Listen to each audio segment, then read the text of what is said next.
Welcome everyone to our kickoff event for our National Summit. Today we are really pleased to have Michael Shuman online with us, all the way from the US, where it is currently 46 degrees, Michael tells me, in the desert. So my name is Caroline Robinson. I am a Segra Foundation Director, and I'd like to welcome you. I'm on Nagi Nagi country in the wheatbelt of Western Australia, and I'd just like to acknowledge the elders past, present and emerging from the lands on which we meet today. So, as I said, this is our kickoff event for our National, Regional and Economic Development Summit in Toowoomba. The reason why we've got Michael is because one of our themes at the summit is on cooperatives, mutuals and community foundations and how they play an essential role in building our rural, regional and remote communities. Michael came recommended from us by Ethical Fields, one of our partners, and he specialises in community economics and is the author of numerous books, one being the most recent being Put Your Money Where Your Life Is, which I think summarises quite well why we have Michael on today. And Michael currently teaches at Bard College and he teaches the Masters in Business Administration. So, Michael, without further ado, if you'd like to share your screen, we'll get started. And if you have any questions along the way, write them into the chat function and I'll just keep a tab on them and we'll ask them of Michael at the end. Great. Thank you so much, Caroline, and good morning to all of you folks in Australia. As Caroline said, it is very hot here. I live in the desert of California, a place called Palm Springs that some of you may be familiar with. What I wanted to talk about today is the role of local investment in regional and economic development. And one place that I think is an interesting one to begin is a book recommendation. If you folks have not heard of this book, I encourage you to buy it. It is a book called Homecoming by a woman named Rana Forahar. Rana Forahar is a correspondent with the Financial Times, and she is mostly an advocate and correspondent of globalization. And what this book really does is it's an admission that globalization is no longer a valid framework for economic development. Among the things that she points out is that the China connections and the rules-based order is no longer working, that COVID has moved us from a system of comparative advantage to one that favors resilience, that there are technologies like 3D printing that are pushing toward localization, and that as we shift in our societies across the developed world from goods to services, that also is going to be shifting us to localization. So she really, in the end of the day, makes a pretty powerful case for localization as the new framework for economic development. And I really became convinced of this myself, in part by reflecting how in the United States, much of economic development is built around attraction or retention of business through subsidies.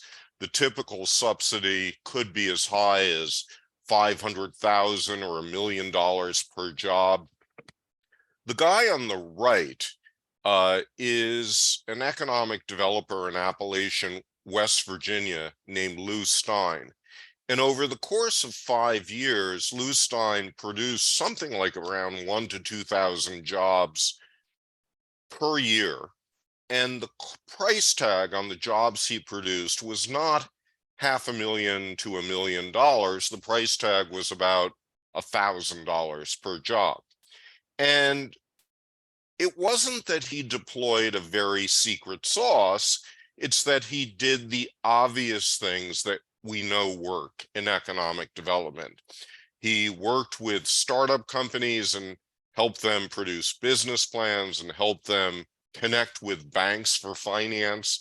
And he knocked on the doors of existing businesses and asked them a question that unfortunately they rarely received from their economic development authorities, which was, how can I help? What do you need help with? And it's these ideas and the point of the new framework of localization that leads me to 3 alternative rules for local prosperity.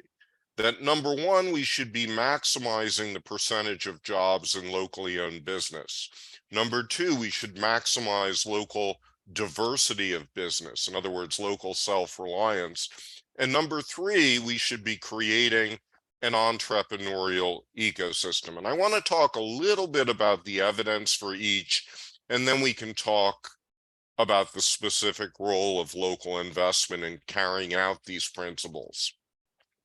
So rule number one is maximizing local ownership. This is a study that was done in 2013, comparing the impact of $1 spent in British Columbia in independent restaurants and retailers versus chain restaurants and retailers. And what the chart shows is that for every $1 spent in the independents, about 45 cents gets respent in the local economy, whereas in the chains, it's more like about 18 cents. So roughly speaking, every time a British Columbian resident mindfully spends $1 at a locally owned restaurant and retailer, the province enjoys 2.5 times the job effects, 2.5 times the income and wealth effects, 2.5 times the tax collections. We're not talking about small bits of difference. This is from the Harvard Business Review of the summer of 2010. It's a regression analysis of communities across the United States. And in those communities with the highest density of locally owned business, there is the highest per capita job growth rate. But not just that, this study from our Federal Reserve Monetary Authority based in Atlanta in 2013 looked at counties across the United States. And in those counties with the highest density of locally owned business, there is the highest per capita income growth rate. So in other words, if you want to raise social equality and reduce poverty, locally owned businesses are your best ticket for doing so. We also know that locally owned businesses are important for fighting inflation, which I know is on the mind of many Australians right now. This is a picture from a mobile home park in Northern California, and there was a recent study of 2 mobile home parks in Northern California next to one another. One of them in the 1990s converted into a resident-owned, basically a cooperative owned trailer park, whereas the other one next to them remained privately owned. And as you may know, in the United States, we have tens of millions of people living in mobile home parks, and they've recently become a target for private equity purchasing. The interesting fact, though, is that in the cooperatively owned residential trailer park, the rent increases between the 1990s and the present was about 30%. So just a little bit more than the rate of inflation. Whereas with the privately held trailer park, it was 120%, 4 times greater. Now, when you look at the US inflation index and you look at the Australian inflation index, housing prices and rental payments actually constitute a big piece of this. And this is a reminder that local ownership actually has this fact that's really important in stabilizing prices. Rule number 2 is maximizing the local diversity of business, that is, local self-reliance. And my best model on how to think about this comes from Ann Arbor, Michigan, where there's a delicatessen called Zingerman's. And just to give you a little bit of how Zingerman's grew, Zingerman's was set up in the 1980s. It was very successful. And after 10 years, they tried to figure out, okay, how are we going to continue to grow to hang on to our best managers? And one proposition on the table was to become a chain deli across the United States. They decided against it for 2 reasons. One was that they were afraid of losing quality control, and the other was what they liked about having their local business was coming into work every day and connecting with their friends and neighbors. They didn't want to be in airplanes all the time. But they figured out that there was an alternative growth strategy. And that alternative growth strategy was looking at things coming into the deli and things coming out of the deli and building new products around it.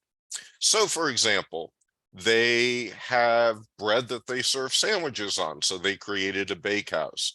They serve coffee, so they created a coffee roasting company. They serve ice cream and cheese, so they created a creamery. And then looking at things coming out of the deli, they had good food, so they could create a couple of different sit-down restaurants like the Roadhouse. They had great cakes. They created a mail-order cake business. They had great customer service, so they created a training program for other local businesses. So in all, Zingerman's is now a network of a dozen locally owned businesses that subscribe to the same set of principles. They're kind of part of a loose network of businesses, and they collectively hire about 750 people, and their annual sales are about $65 million per year. So it's a reminder of a couple of things. First of all, locally owned doesn't mean small. You can actually devise a really cool growth strategy around that. But it's also a reminder that growth comes when you substitute non-local imports for local business and growth and diversification of your economy from within. And that's why this idea of greater self-reliance is so key to resilience. Now, since COVID and since the fires in Australia and the floods, every economic development website in the country puts resilience there. But what most people mean by resilience is, okay, we're going to be a little bit more immune to fires, a little bit more immune to floods. Yeah, that's part of resilience. But the deeper part of resilience is greater self-reliance in basics like food, energy, and water. And that can only be done with a localization strategy.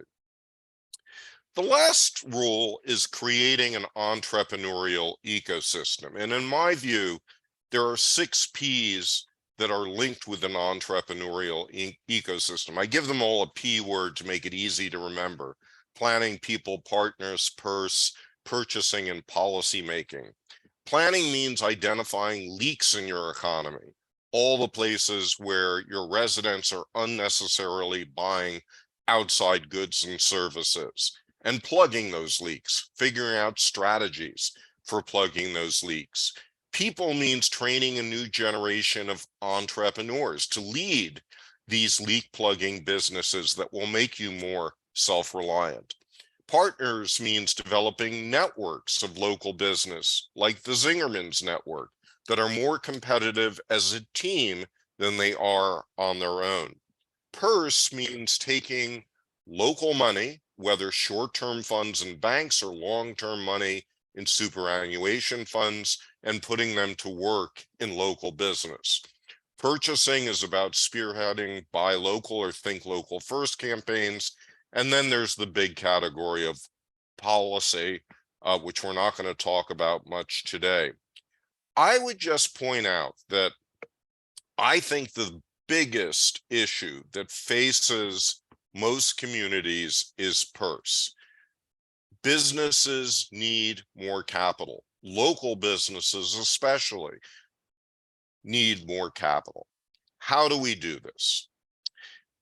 So I want to segue into this next section by just reviewing a couple of fun facts about local business in Australia in the United States. The first thing that I want to point out is that most jobs in your economy and in my economy are in locally owned business. Depending on how you define local ownership in the United States, it's 60 to 80%. And depending upon how you define it in Australia, it's probably closer to 70 to 85, 90%. Local ownership is the backbone of our economies. We know, for the reasons that I outlined before and many other reasons we didn't cover, that locally owned businesses are key for job creation, equality, and a bunch of other elements of economic development. What you may not appreciate is that locally owned businesses are also highly profitable.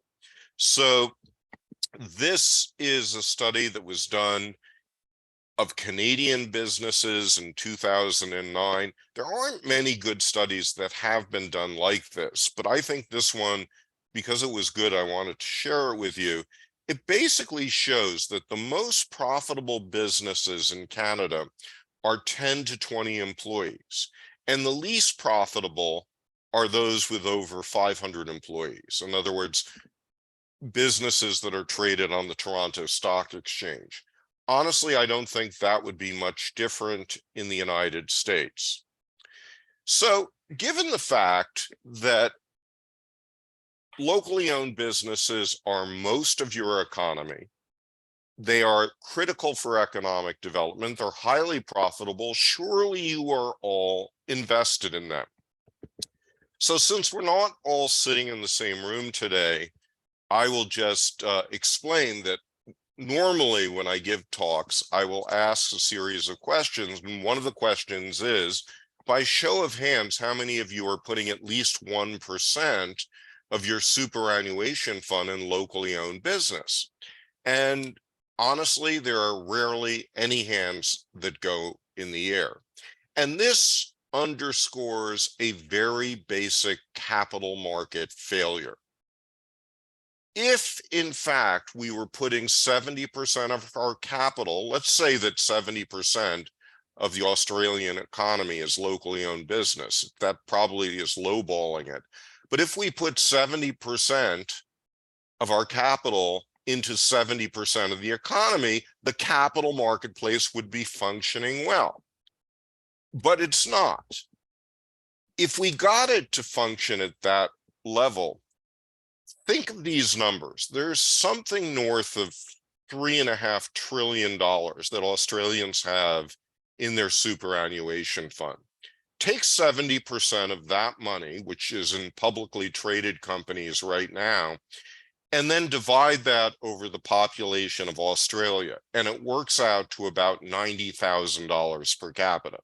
So figuring out how to fix the capital markets is worth in your community up to $90,000 per person of new capital available for new or expanded locally owned businesses.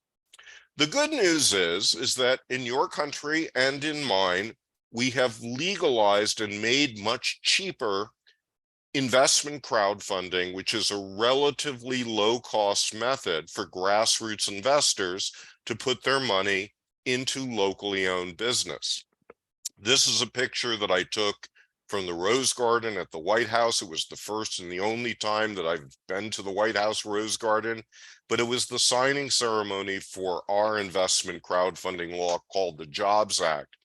It was implemented in 2016 and basically made it relatively cheap and easy for any company to raise up to $1 million. That now has been increased to $5 million, and made it relatively easy for any individual, even a grassroots investor, to put into companies up to $2,200 per year. So what has happened since crowdfunding came into effect in 2016? Well, something like 2 million Americans have put $1.8 billion into 6,000 companies.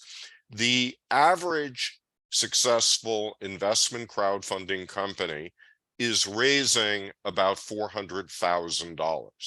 The average investor is putting into these companies $800. The most successful entrepreneurs have been women and people of color. That is, those people who previously were most systematically excluded from the capital marketplace. So crowdfunding has been a tremendous success, but the truth is, it is still very small, and smaller still in Australia. So what I would like to do now is maybe suggest, from our experience in the United States, 12 steps toward a local investment ecosystem.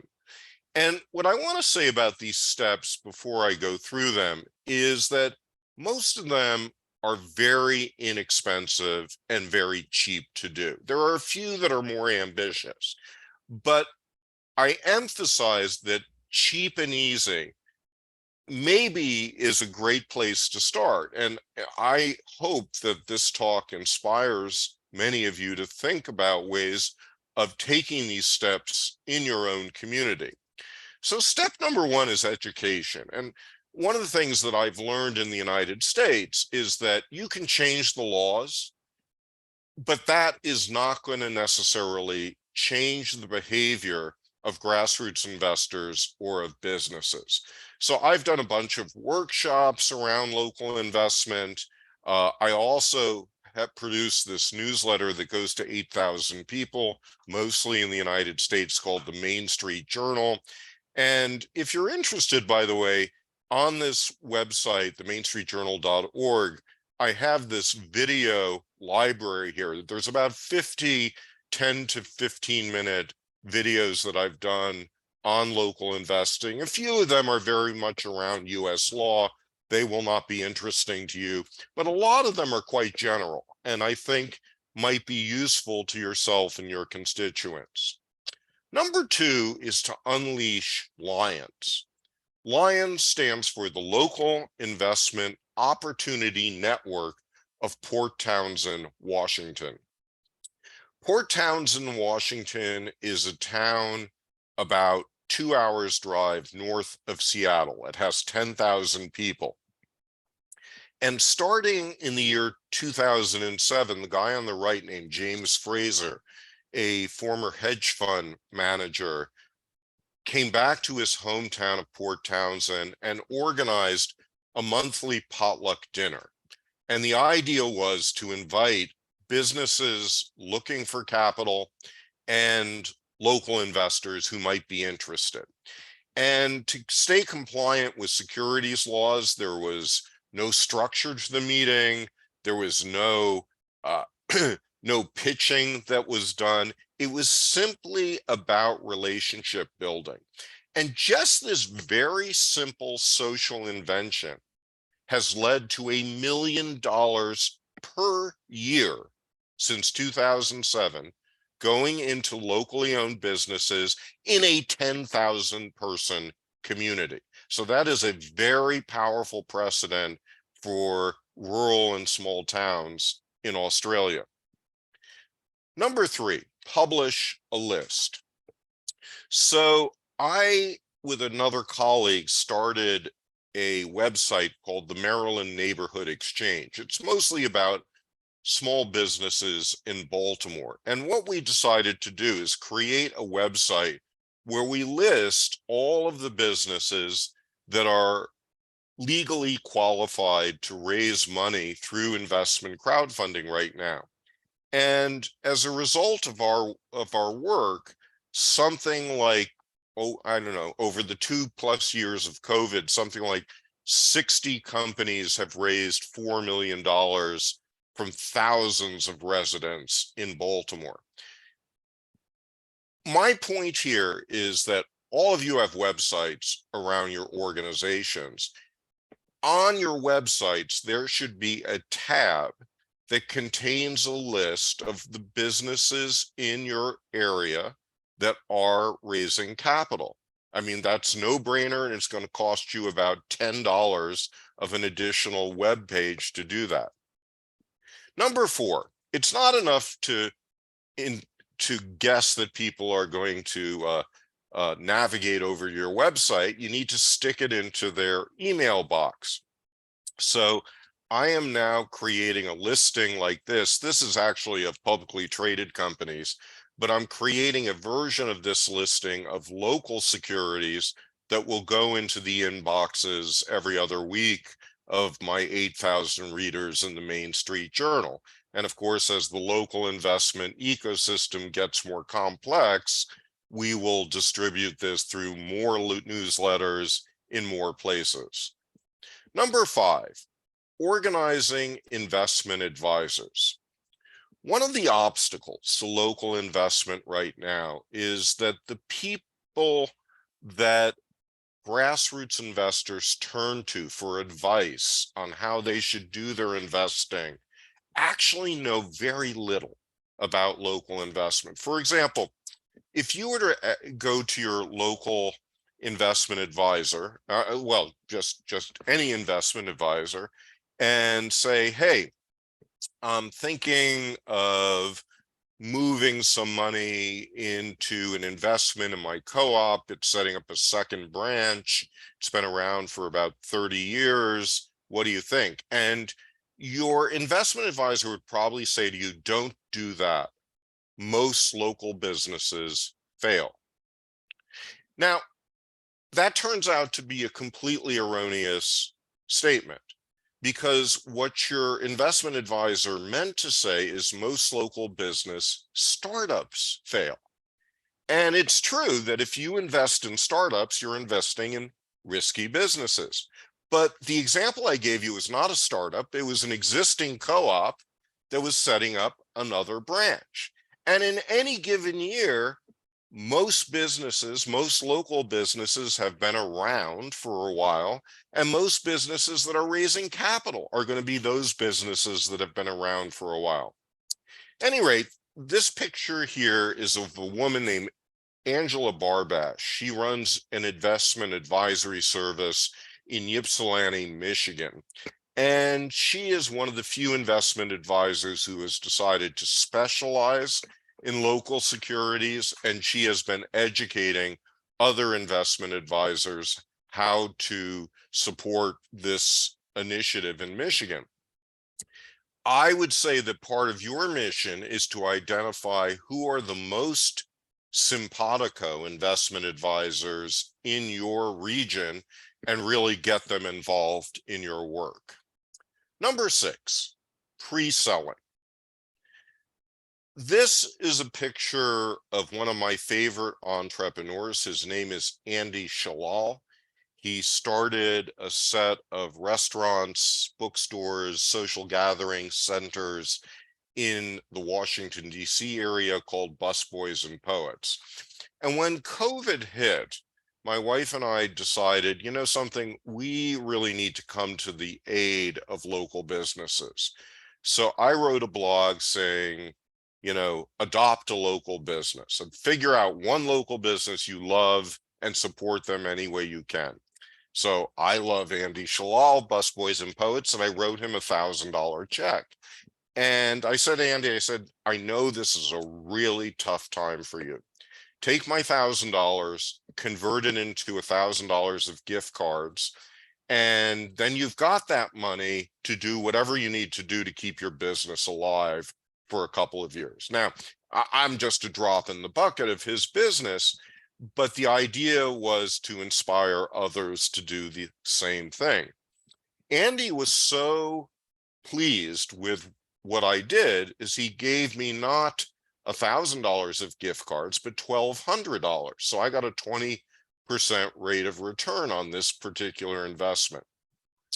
What's important about this story is that pre-selling like this often is not treated as an investment security.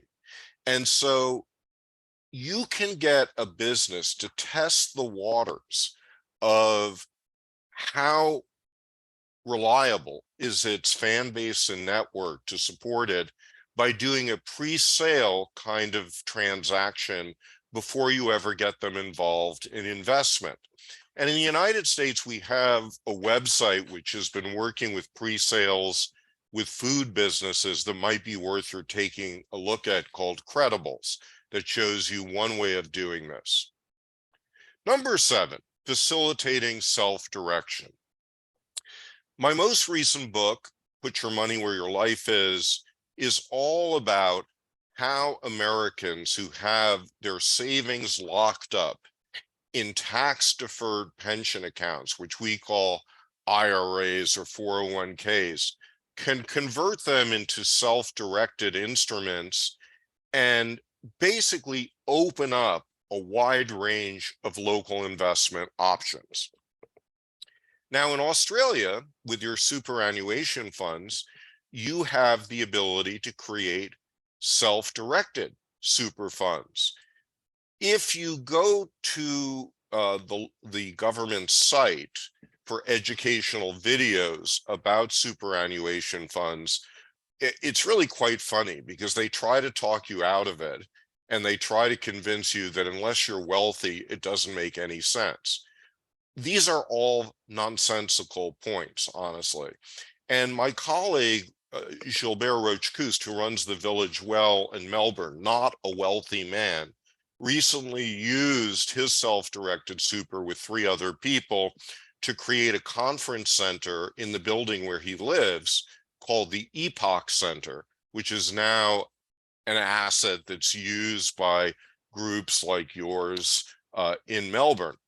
And honestly, we should create in every region of Australia expertise around self-managed super funds to help people with superannuation funds move some of that money into projects and businesses that can support local economies. Number 8, so this one is especially important given the themes of your conference, and this is to spread new ownership models. So the picture here is of a cheesehead. A cheesehead is a rabid fan of the Green Bay Packers, and the Green Bay Packers are the only football team in the United States, this is American football, of course, that is not owned by a single obnoxious individual. The Green Bay Packers is owned by the city of Green Bay, and consequently, being locally owned, there will never be Cleveland Packers or Baltimore Packers. Local ownership really opens up a whole lot of interesting business models. So whether it is a community-owned asset like the Green Bay Packers, or a social enterprise, or a co-op or a community land trust, or some other design that you invent, this is part of what makes local economy building work, is to promote these new models that root businesses in the community. Number 9 is to create investment funds. Now we're going to move into things that are a little bit more challenging. 2 years ago, I co-wrote a handbook called Community Investment Funds, a how-to guide for local wealth, equity, and justice. And we have a dozen case studies in the United States for building community investment funds. People ultimately want funds as a way to do local investment because it is hard, time-consuming, and risky to just continue to do local investments one by one on your own. If you have a fund with a manager who's doing the selection, it's easier. That fund can provide diversification which brings down the risk. It also can provide some degree of liquidity for an investor. That is your ability to put money in and out as you need it.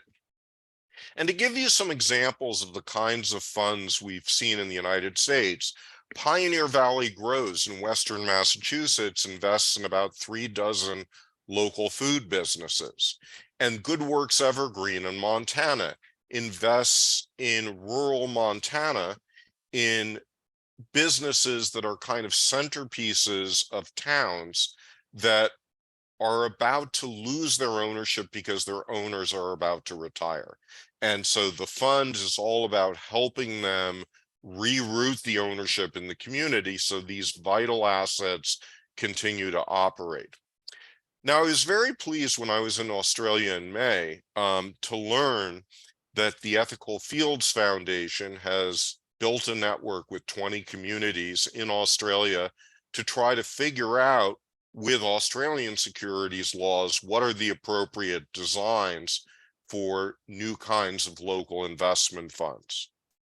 And in the United States, we've been doing this as well and have come up with this idea of doing a real estate fund, which our securities law does not consider an investment fund. So as long as 60% of the fund is in real estate, 40% in business, we escape most of the securities law regulatory impacts. Number 10, issuing municipal bonds. Now, I understand that across Australia, different states have given their communities different kinds of authority for issuing debt notes like bonds. In South Australia, it is legal. In New South Wales, for example, it is not. But I think this is something worth pushing for. In the United States, municipal bonds are quite common.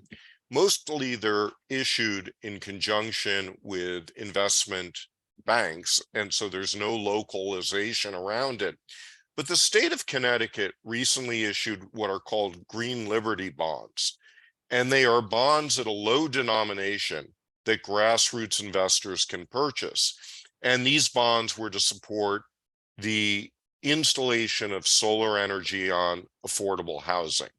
The bond issue is $25 million, and there was such a hunger among grassroots investors in New England to invest in this. Those bonds were purchased in 48 hours. So lots of cities in the United States have taken notice of this. Number 11 is to incentivize participation. So I understand that Australia has a very complicated tax system that's pretty centralized. But I will point out that in the United States, where our tax system is a little more decentralized, we're seeing states begin to provide tax credits or other forms of incentives to individual investors who invest in locally owned business. So this is a picture of a Republican state legislator in the state of Michigan. Last year, she introduced a piece of legislation to create a 50% state tax credit for local investment in the state. The Republicans got thrown out of power. Now the Democrats are introducing the exact same bill.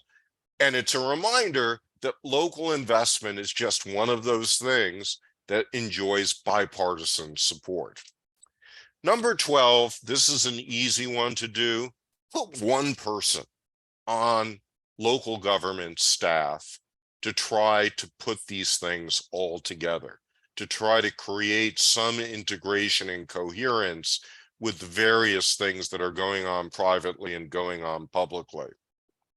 So the bottom line on all of this is the importance of focus. You can't do everything at once. And what I would argue is that local investment is one of these holy grails, that if you do focus on it, it can have tremendous payoffs.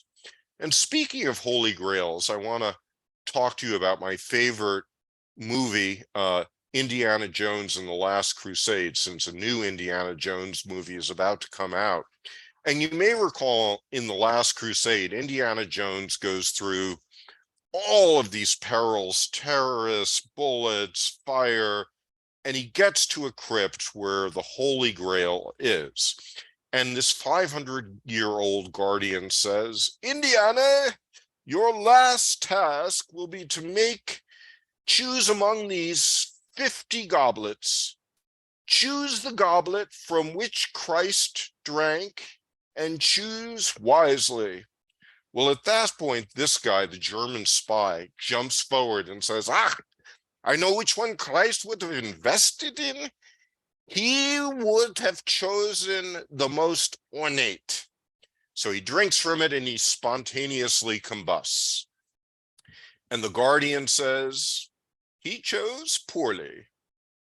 Honestly, folks, we are all choosing poorly right now. And until I come to an audience in Australia where 70% of the people are putting money into 70% of the economy, we still have a lot of work to do. This is my calling card. I will make these slides available for Caroline for distribution, and I welcome any questions or comments. Thank you very much, Michael, and great way to finish off your presentation. That was really good. Yeah, I will ask for questions. Either take your take your video off and your microphone, or type it in the chat and I'll ask. Just one to start with, Michael, is you talked about a localisation strategy. Can you just talk to us how that came about and who sat around the table when you were working towards doing a localisation strategy? Yeah, so for me, the beginning place of a localization strategy is, as I mentioned in that 6P template, the issue of planning. And I often in communities will do a leakage analysis to figure out where is money moving in the economy? How much of a given expenditure is being done within the community and how much is leaving the community? And I've done maybe 50 of these leakage analyses in the United States. Most communities, most regions are losing somewhere around 50% of their money to outside goods and services. And in a few communities, like Native American communities, that number can be as high as 85%. What those leakages begin to tell you is you start to say, okay, so what are the goods and services that people are moving their money into? And then you analytically create a list of all the goods and services that money is leaving on, and start with the biggest one and say, that is one that's worth creating a local alternative in. And it turns out that the biggest leakages are not in high-tech expenditures. They are in things like food and energy and basic personal or professional services. So figuring out how you build those things into your local economy turn out to be the most important way of diversifying and creating wealth. Yep, agree. And Mandy's just got a comment. Hold on, I'll just grab this. Mandy has said, yep, thanks very much, Michael, for this great presentation. Just a quick comment about using self-managed super fund to invest in local business. This has worked perfectly for me to fund the purchase of a workshop in a regional town where the banking system doesn't want to invest. That's excellent, Mandy, and I know where you're talking about. Yeah, I wonder, because I know our regulations are slightly different to yours over there, Michael. Actually, I'll just get Mandy to elaborate, if you don't mind, Mandy. Yeah, sure. Thank you. And it really was a process of a last resort, and we're getting quite desperate at the time to fund this purchase. And what made me really mad was that it was just the equivalent of 2 really expensive Land Cruiser wagons.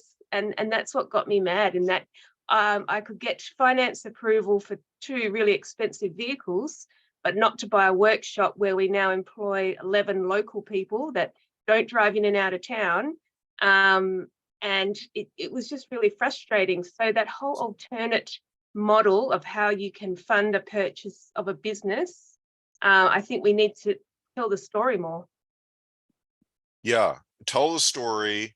And probably part of it is also creating forms, templates, legal things so that people can easily just sign and add a few things to the blanks, and then you're off to the races doing this. We in the US created an organization called The Next Egg.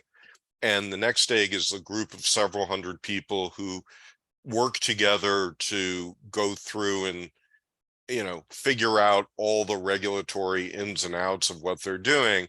And just as I mentioned that Ethical Fields is leading a group of 20 Australian communities around figuring out the right exemptions in Australian securities law for building a fund, you should also, I think, create a network of cities, maybe through SEGRA, that's creating a kind of self-direction strategy. And there may even be a business in there.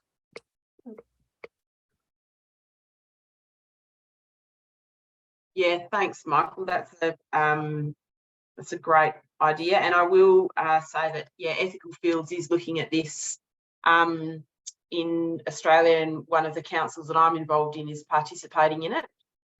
Because, yeah, for local governments in particular, they were looking at ways at how they could unlock capital in non-traditional methods. So, yeah, I'll send out the link to Ethical Fields for everyone so you can have a look. Are there any other questions from anyone? No? All good? Okay, well, we'll finish it there with a little bit of extra time to spare. Thank you very much, Michael, for giving up your time on a Sunday for you and a Monday morning for us. I really enjoyed your presentation, and particularly around those 6 Ps in an entrepreneurial ecosystem. And just remind everyone that this was a bit of a Kickstarter event to the SEGRA Summit in Toowoomba in a couple of weeks. And you can still get some tickets to that event. And yeah, Michael started this for us because we're looking at those alternative governance structures to unlock capital. So if you want to know more, come through to our summit in Toowoomba. Thank you very much, Michael. Thank you. Have a good day. See you, everyone.